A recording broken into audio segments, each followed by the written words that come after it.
nous allons voir la composition en photographie d'architecture.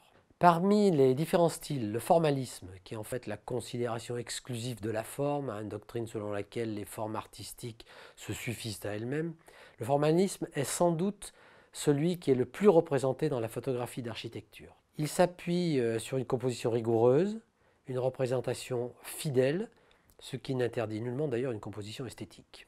Afin de pouvoir montrer et étudier en détail les formes et les rapports tridimensionnels, la photographie d'architecture réclame en effet énormément de rigueur et de précision dans sa composition.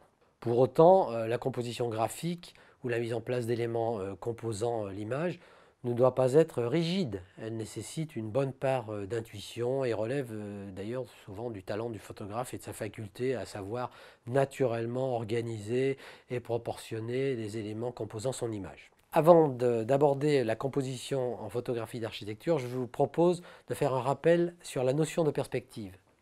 En effet, la perspective est déterminée par le point d'observation, c'est-à-dire la position de l'œil, donc de l'appareil photographique, par rapport au sujet et non par le choix de l'objectif. Un point de vue rapproché peut être subi, par exemple par manque de recul lorsqu'on doit englober la totalité d'un grand bâtiment, ou bien choisi pour créer un effet particulier, comme l'étalement de différents plans, une contre-plongée particulière. Mais c'est le point de vue rapproché qui peut donner l'impression de déformation et qui impose l'utilisation d'un objectif grand angulaire et non l'inverse. Il est donc impropre de dire qu'un objectif grand angulaire déforme.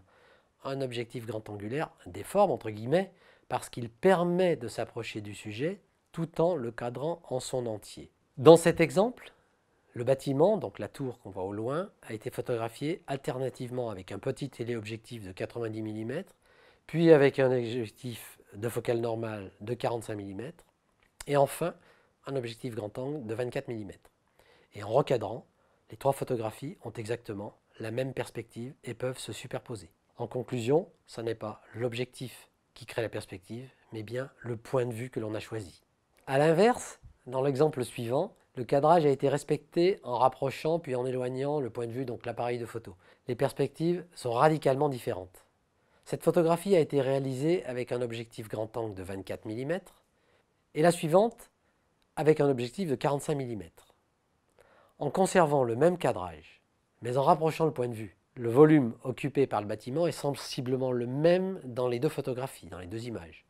Mais la perspective est complètement différente, comme vous pouvez le voir. Dans ce dernier exemple, je devais photographier ce bâtiment dans sa totalité, mais me rendant sur place, je me suis rendu compte que des voitures me contraignaient. J'ai dû donc m'approcher, utiliser une focale de très grand angle de 14 mm, et en fait, il en résulte une perspective relativement déformée du bâtiment, contre-plongée, point de fuite exagéré. Pour donner une perspective plus naturelle à ce bâtiment, je me suis donc reculé derrière les voitures en stationnement, pris un objectif d'une focale grand angle, mais moins exagéré que de 24 mm, mis mon appareil sur un trépied de 3 mètres de hauteur et il en résulte donc une perspective beaucoup plus naturelle de ce bâtiment.